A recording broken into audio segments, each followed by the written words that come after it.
Olá, seja muito bem-vindo ao nosso curso de observação noturna. Eu sou o professor Marcos Calil, coordenador científico do Planetário Sinodor da cidade de Santo André. Nós estamos na aula número 16 para falar sobre a localização geográfica utilizando o Cruzeiro do Sul. Essa é a parte 3 de uma série de 4 aulas.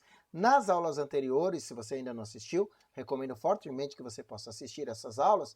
Na aula 14, nós vimos, na primeira parte de 4, nós vimos a constelação do Cruzeiro do Sul e suas principais estrelas. Os nomes das estrelas da constelação do Cruzeiro do Sul. Também vimos o que é o asterismo dessa constelação. Já na aula número 15, nós falamos sobre o movimento diurno e o movimento anual da constelação do Cruzeiro do Sul. Essa foi a parte 2 de 4.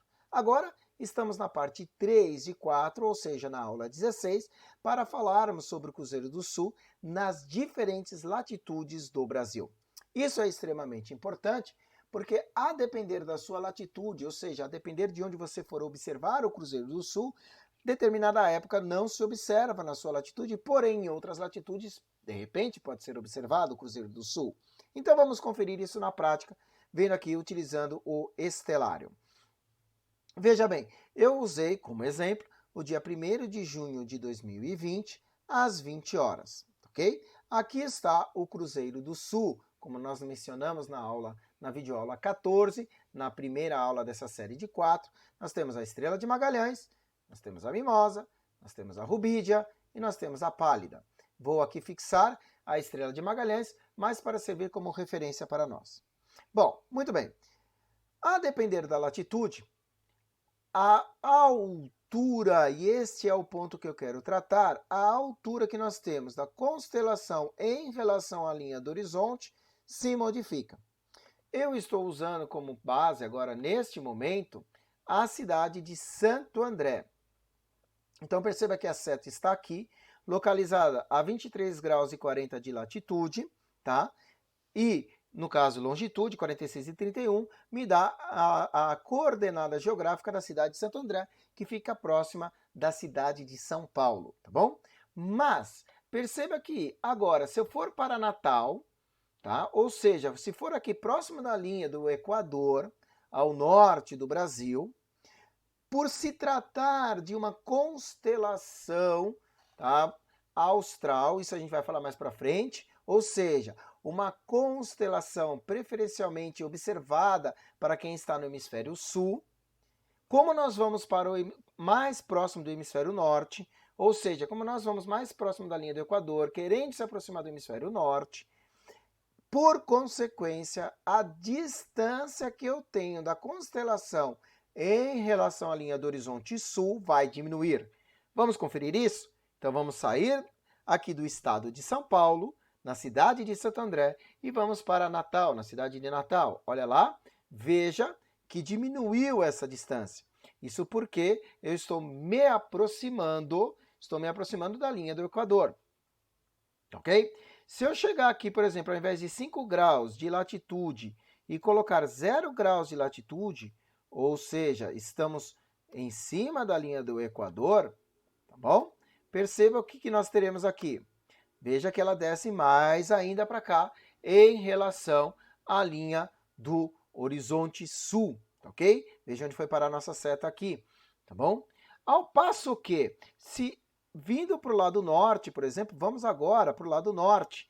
Exemplo, pegar qualquer de forma aleatória aqui no hemisfério norte, tá ok? Nós vamos vir aqui, por exemplo, tá? Ou qualquer lugar aqui, por exemplo, na região da Flórida, dos Estados Unidos, sei lá, nessa região, tá? Perceba que nós não estamos mais vendo o Cruzeiro do Sul. Por quê? Porque eles não conseguem observar o Cruzeiro do Sul, porque ela é uma região típica do hemisfério sul, sendo que eles estão no hemisfério norte, tá bom? Agora, por outro lado, vamos supor que agora eu vou para o sul do Brasil, vamos colocar a cidade de Porto Alegre, por exemplo, ok? Então deixa eu colocar o sul aqui, muito bem, o S, né?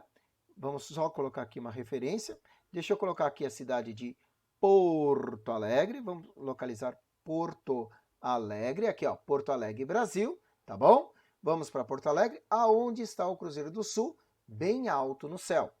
Então, fazendo de um lugar para o outro, de um extremo a outro do Brasil, de Porto Alegre para Natal, veja a diferença dessa distância aqui. Natal, agora vamos para Natal, Brasil. Veja que ela veio para cá. Então, eu acredito que você já tenha entendido que quanto mais ao norte nós formos, menor será a distância do Cruzeiro do Sul em relação à linha do horizonte sul, tá ok? Mas por que isso é importante? Porque, veja, nós vimos na aula número 15, parte 2 de 4, tá? Que existe aquele movimento diurno, ou seja, o avançar das horas, e existe também o movimento anual, que é mais fácil, mais perceptível de ser visto quando a gente avança os meses, tá ok? Muito bem. Então, o que acontece? Por exemplo, se eu colocar no mês 7, tá ok? Se eu colocar no mês 7 às 22 horas para o mês 7, tá ok? O ano não importa, lembrando que o ano não vai importar, já vimos isso na aula 15, tá ok? Então, dia 22 horas, no dia 1º de julho, tá? Nós temos o Cruzeiro do Sul aqui bem próximo da linha do horizonte, certo? Então, os observadores localizados na cidade de Natal terão uma certa dificuldade de encontrar o Cruzeiro do Sul. Porém, já os observadores que estiverem não em Natal, mas, por exemplo, em Porto Alegre, não vão ter essa dificuldade. Veja que eu estou mudando aqui bem no cantinho para Porto Alegre, tá? Deixa eu mudar de lado aqui, ó, tá? Veja que eu estou aqui, ó, Porto Alegre, Brasil. Vou sair de Natal e vou para Porto Alegre. Veja, estou em Natal. Olha a distância em relação à linha do horizonte. Agora eu vou para Porto Alegre. Veja a distância em relação à linha do horizonte. Ou seja, os observadores localizados em Porto Alegre têm uma facilidade de observar o Cruzeiro do Sul no mês de julho. E não só isso, ao invés de terminar sua observação às 22 horas, assim como aconteceu lá em Natal, eles ainda têm às 23 horas para observar, à meia-noite, à 1 hora, às 2 horas, ok? Então eles têm cerca de 4 horas, mais ou menos, a mais de observação se comparado com o pessoal da região lá de Natal, ok? Por isso que é importante nós sabermos a latitude onde nos encontramos, porque em determinadas latitudes é possível sim observar o Cruzeiro do Sul, porém no mesmo horário, no mesmo momento, dependendo da latitude que você se encontra, você não vai conseguir observar o Cruzeiro do Sul.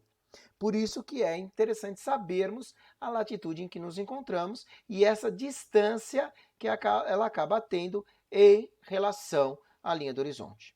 Só para terminar essa videoaula, essa parte 3 de 4, vale saber, e é uma consequência, que quanto mais ao sul nós estivermos do Brasil, maior será nosso tempo de observação em termos de meses e em termos de horas também, ok?